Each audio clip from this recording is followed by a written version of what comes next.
Okay.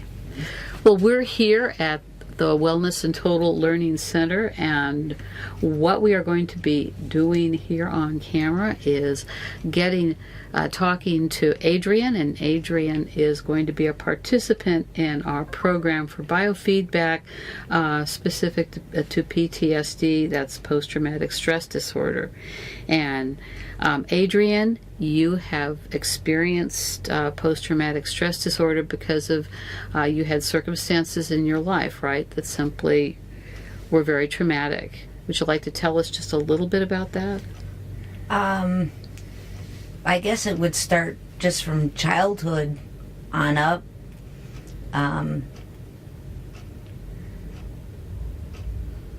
Things happened, and they're the sort of things that caused anxiety, right? Yeah. My brother and I grew up poor. We were always hungry. Our mother was sick, suffering with alcoholism. Mm-hmm. So therefore, my brother kind of raised me. And we went through a lot with my mom and the way we had grown up. You must have. That sounds like it was really tough. Very, very tough. And my brother and I have watched my mother try to commit suicide twice. Oh, my gosh. Which these are feelings that are, suppressed, but they do come back to haunt me. It just doesn't go away. Mm-hmm. And, I do recall one time being in, I think it was kindergarten or first grade. I was really, really sick. And I didn't know why I was sick. So I had gone to the nurse, and I'll never forget this. They had given me a little carton of milk and graham crackers. Mm-hmm. And I ate it, and I drank my milk, and I miraculously felt so good. Here I was starving, and I did not know it. Mm-hmm. Didn't know I was hungry. I just knew I was sick. It goes back way to my childhood. Also, there was sexual abuse, which then carried on, where it had affected my daughter. Mm-hmm. In the same sense, which really threw me off. Mm-hmm. That would be very hard to cope with. It still is very hard to cope with. And you have continued to have depression and anxiety that relate back to these early experiences, and you're now actually under medical treatment, isn't that right? Yes, I am.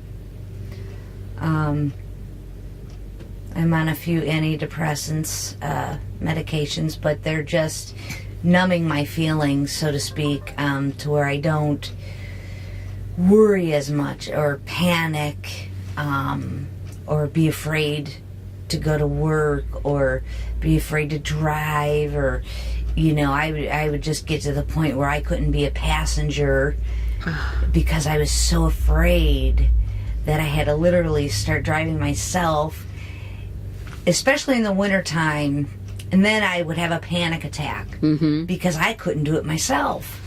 It was just horrible, and I would just tremble and shake and just be so nervous. But like I say, with the medications, it subsided all of that. But if I were to go off of my medications, I feel at this point I would just crumble and be worse. And you don't want to live on medications because it just numbs you, isn't that right? Right. I would rather just be free of all of this, and I just want to live a normal life, happy life. I mean, right now, I couldn't ask for anything better. And I just feel like I'm ungrateful, but I'm not. I'm very grateful. But with the depression and anxiety that I have, it makes me feel just numb. Mm-hmm. Like I can't express how truly happy I am with my husband and my home and my daughter, and and it's just hard. And I had to learn there was no affection with my mom, like hugging, kissing, saying I love you, anything like that.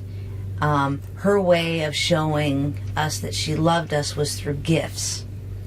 And so when I had my daughter, I had a very hard time expressing to her. I had a hard time hugging her.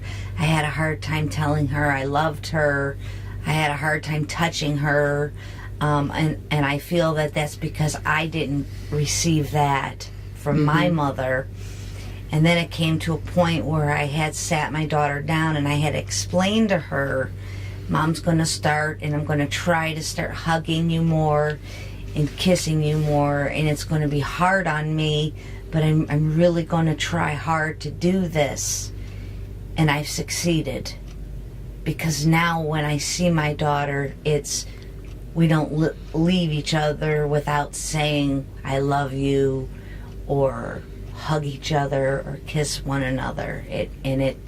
I've made that connection with her. I fought through that because that meant the world to me, that she didn't have to go through that like I did. Mm-hmm.